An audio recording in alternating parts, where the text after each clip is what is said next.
foi contemplado e estão muito felizes com esse vilaço depois de 20 anos. A reta final, tínhamos a questão dos vinhos, né? Foi muito bem conduzido pelo Nick Lorenzoni, lá em Brasília, fez várias reuniões com os vinicultores do Rio Grande do Sul. A questão do laticínio também tinha esse problema. E como um todo, a informação que eu tive, dada a confiança que eu tenho nos ministros, na competência deles, foi muito bom para o Brasil. Presidente, o senhor acha que esse impulso final que levou à aprovação do acordo tem a ver com o fato de que, na sua conversa com o presidente francês, Emmanuel Macron, o senhor reafirmou a manutenção do Brasil no Acordo de Paris? Quer dizer, de que forma, que peso que essa questão climática teve para fechar esse acordo final?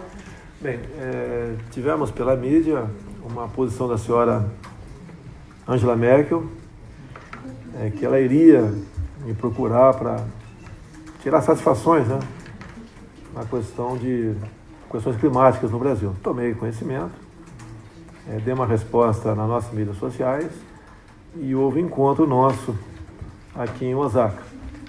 Eu conversei com ela, estava bastante tranquila, ela no momento arregalava os olhos, mas de maneira bastante cordial mostramos que o Brasil mudou o governo e é um país que vai ser respeitado. E falei para ela também na questão da psicose ambientalista que existe para conosco. Uma conversa muito parecida com o senhor Macron da França. Até eu convidei para conhecer a região amazônica. Falei para ele uma viagem de Boa Vista a Manaus, um pouco mais de 2 horas, e a gente pode até voar a uma altura mais baixa, demoraria até mais tempo, um avião da Força Aérea. Ele poderia ver que não existe esse desmatamento tão propalado. E tem alguns pequenos detalhes sobre como sobreviveu a Europa 2 vezes, que nunca vi poucos quilômetros de mata preservada lá. Mas não é porque eles destruíram as matas deles, nós vamos destruir as nossas. Convidei a Angela Merkel para explorar de forma racional, sustentável a nossa Amazônia. Ela regalou os olhos também, mas eles tiveram uma conversa comigo, os dois juntos, deve dar uns 40 minutos total, bastante esclarecedora. E eles se alimentam, se informam muitas vezes por matéria de ONGs que têm seus interesses pessoais no Brasil. A questão do clima foi discutido de forma bastante marginal no passado, a questão do AAA não entrou em nenhum papel, em nenhum grande debate, mas é uma coisa que amadurece junto ao primeiro mundo, o tal do AAA, Amazonas, ou melhor, Andes, Amazonas, Atlântico, uma grande faixa de 136 milhões de hectares na nossa região, que seria de importância, né, vital para o mundo, segundo eles, e também de administração por parte do primeiro mundo. E não podemos concordar com isso daí. Paralelamente também temos as grandes reservas indígenas.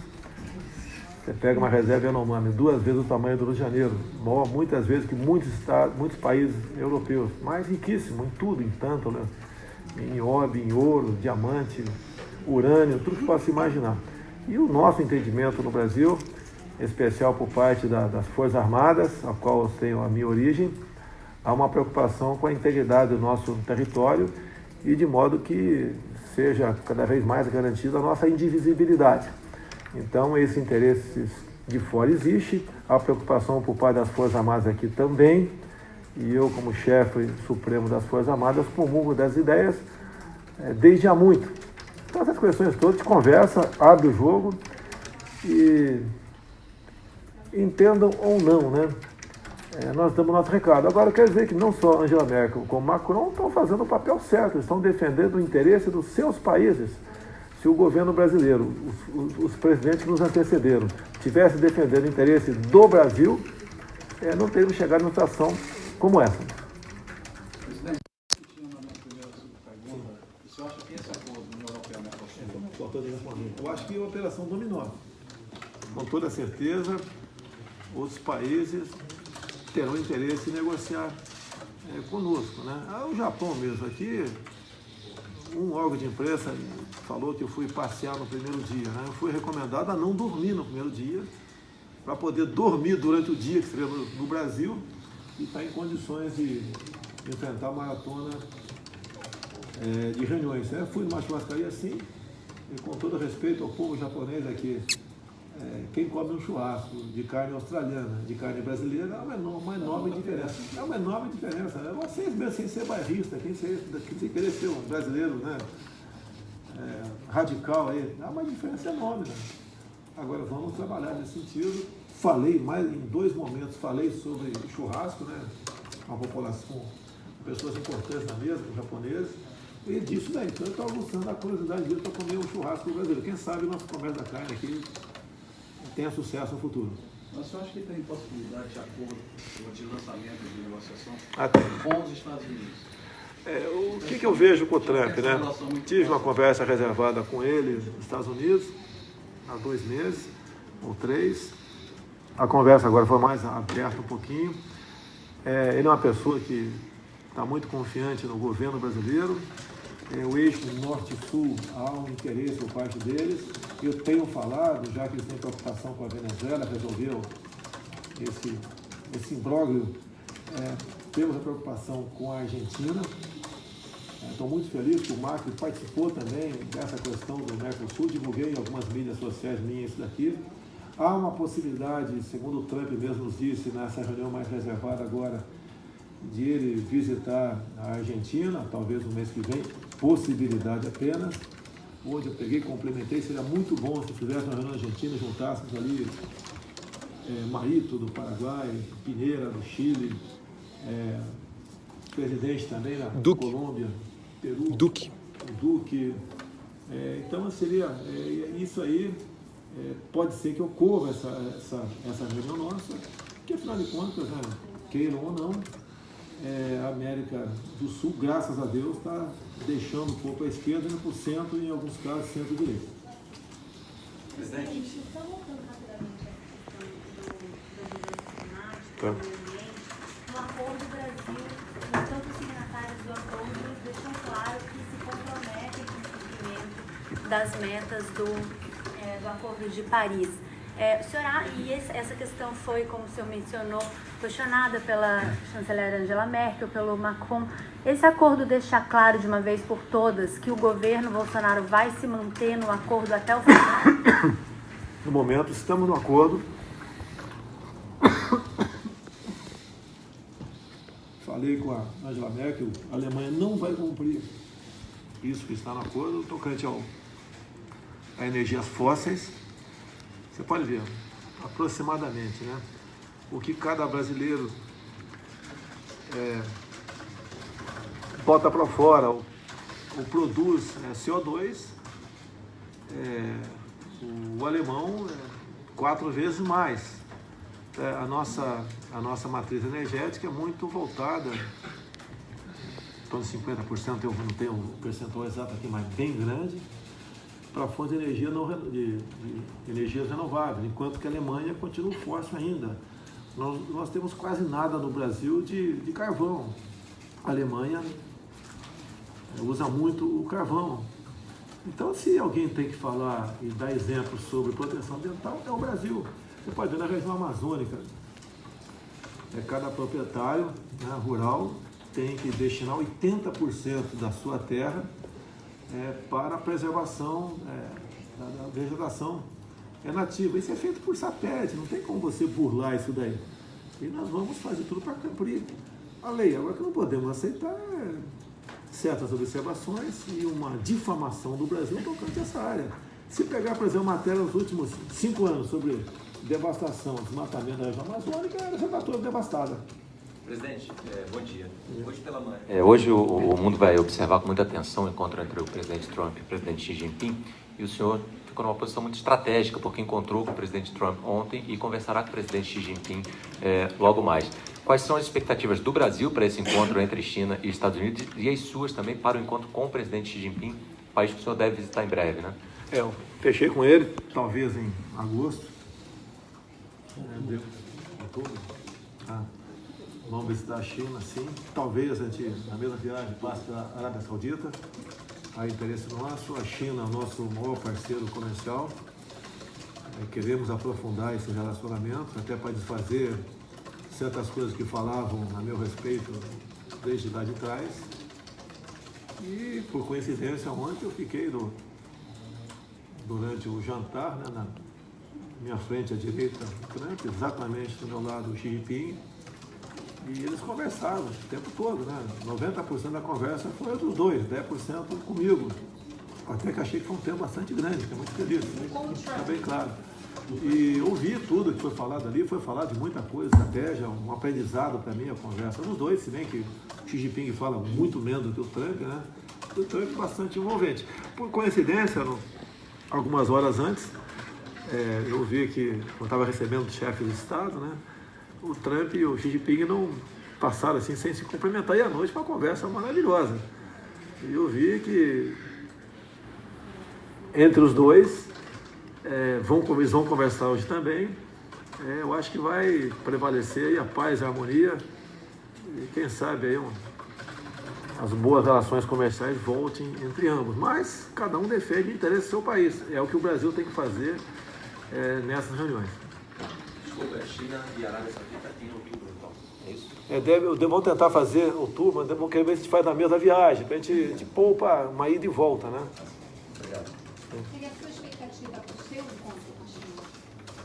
Olha, a China vai continuar fazendo comércio conosco.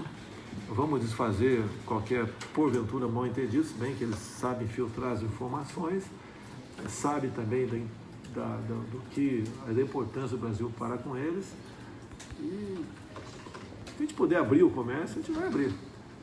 A China é um país que rapidamente tem quase 1 bilhão e 300 milhões de habitantes. A população urbana, se eu não me engano, já passou a rural, está crescendo, o país se torna consumista também, e aí tem essa parte. Agora, a grande preocupação nossa, né, acontece em alguns momentos aqui, mas o governo, em grande parte, está jogando muito no Ministério da Ciência e Tecnologia com o Marcos Pontes, na questão de inovação, pesquisa, desenvolvimento. É isso que a gente precisa, porque nós não vamos viver eternamente dos commodities. Apesar de nós, talvez, sermos a última fronteira, né? Que poucos países têm o potencial que nós temos, isso vai acabar um dia. E olho para vocês jovens aí, né? Eu já estou velhinho, já estou com 2 pés na cova já. Vocês mais jovens aí, bom dia do que no futuro, quando os commodities praticamente deixarão de existir e a tecnologia falará muito mais alto do que esses bens que Deus nos legou. Presidente, ainda a respeito do encontro com a Angela Merkel, ela tinha dito antes de vir para o G20 que teria uma conversa clara com o senhor. Quem que procurou? Foi o senhor que a procurou? Foi ela? E o que ela disse? Ela disse que queria esclarecimentos antes de vir sobre desmatamento. Ela chegou a entrar nesse assunto? Obrigada. Primeiro que eu que também nós estamos conhecendo o que ela falou, depois eu repliquei educadamente e foi encontro fortuito. Tá? Não, foi encontro fortuito, nós fomos para um canto e começamos a conversar. Ela chegou a falar sobre desmatamento para o senhor? Falou, sim. Eu já falei para vocês aqui a minha opinião. O Brasil é exemplo para o mundo, não é para... Ela falou, inclusive, né? Ela reconheceu, nós destruímos nosso país no passado, não queremos que o Brasil faça o mesmo agora. Poxa, ela pode reflorestar. No Acordo de Paris está lá, numa das cláusulas, fala em reflorestamento. E pelo que eu vi lá, a meta do Brasil... O Brasil tem uma meta de reflorestamento, né? Acredite se quiser, eu quero saber coisa da Alemanha, que eu tenho que conversar com o Ricardo Salles para conhecer qual é a meta da Alemanha, a nossa, né? A gente não tem como cumprir, nem que a gente pegue aqui 100 mil homens agora do campo e comece a reflorestar a partir de agora até 2030, não vai atingir essa meta. Grande preocupação. No primeiro momento, você vai para sanções econômicas, e os finalmente sabe quem é, né? Ruge fala mais alto quem tem uma... Cadê o major? Quem tem um bom major atrás de si. Presidente Sami, da agência Bloomberg, eu queria retomar um assunto do G20. A gente sabe que os Sherpas que estão negociando o comunicado final passaram uma noite dura de trabalho e que agora estão retomando pela manhã tentativa de achar um consenso aí para poder assinar um acordo. Qual que é a grande dificuldade do ponto de vista do Brasil Fala aqui. O que está pegando? Deixa o Guarani falar que está mais... Tá bom, obrigado. O que está pegando é o fechamento. De fato, estão tentando alinhar um texto, né? Acho que essas grandes discussões está todo mundo acompanhando. Discussões de comércio. Então, o que nós temos que fazer é alinhar um texto que ele esteja de acordo com todo mundo, né? É isso que estão fazendo a madrugada inteira. As negociações estavam até 4h30, 5 horas da manhã. E é isso que eles estão avançando agora. Esperamos que tenha um texto fechado para o fechamento da reunião de hoje. Tem chance de não ter texto? Sempre tem, mas esperamos que tenha um texto. Acho que é isso que todo mundo está todo mundo esperando. E, de novo, o movimento do Mercosul e União Europeia hoje é muito importante para demonstrar que ainda acreditamos no livre comércio no mundo. Presidente, outra coisa aqui, que tem sido um dos temas mais importantes justamente do comunicado.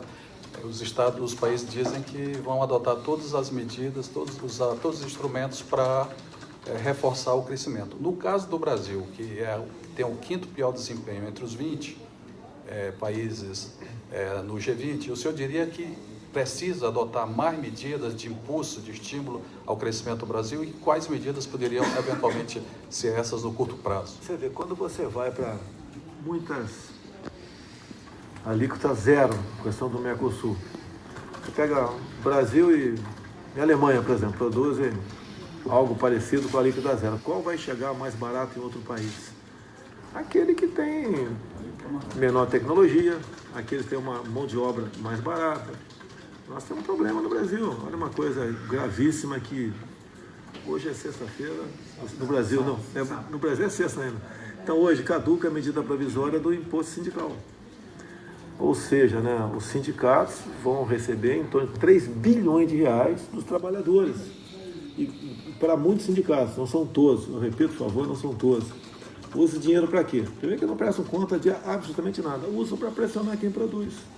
Greve, piquetes, aumenta o nosso custo de mão de obra, desestimula o empreendedor a continuar naquele seu projeto, só atrapalha. Agora, eu lamento que a medida provisória caduque na Câmara, porque sabe que parte dos líderes, resolveram não encaminhar para a comissão especial o nome dos seus liderados. Aí ela caducou. Poderia até caducar, que aceitaria, sem problema nenhum, né? A democracia é isso, mas que ela fosse a plenário e foi derrubado no voto. Duvido que fosse derrubado no voto. Duvido. O parlamento ia ratificar a nossa medida provisória. Perde a classe produtora, perde o Brasil, perde em competitividade no nosso Brasil. A gente não pode brincar com essas questões, né? Ignorar, fazer acordos, né? Porque todos nós perdemos. Você pode ver, não? Acabei de falar ali contra zero, né? Com toda certeza isso vai ajudar a encarecer o que nós produzimos no Brasil.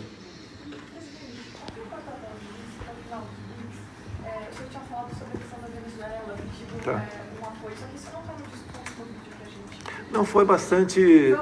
Foi en passant. Eu estava na presença aí do nosso presidente da Rússia, tá certo? E eu vi que não era o momento de você ser um pouco mais agressivo nessa questão. Que a Rússia, alguns aviões militares têm passado pela Venezuela. Está bastante complicada a situação. Há uma presença muito forte de aproximadamente 60 mil cubanos lá dentro. Cuba recebe ainda grande quantidade de petróleo da Venezuela.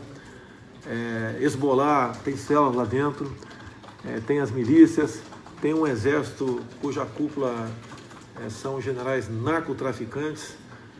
Então, essa série de interesses, né, lá na Venezuela, e tendo em vista a fraqueza de Maduro, temos uma ditadura bastante forte lá. Então, não atingiria meu objetivo com um posicionamento meu nesse sentido. Nós sabemos que quem decide o futuro do mundo são as potências nucleares. Então, da minha parte, eu não quis polemizar com o senhor Putin, com a potência nuclear, tá certo? E tocamos o barco.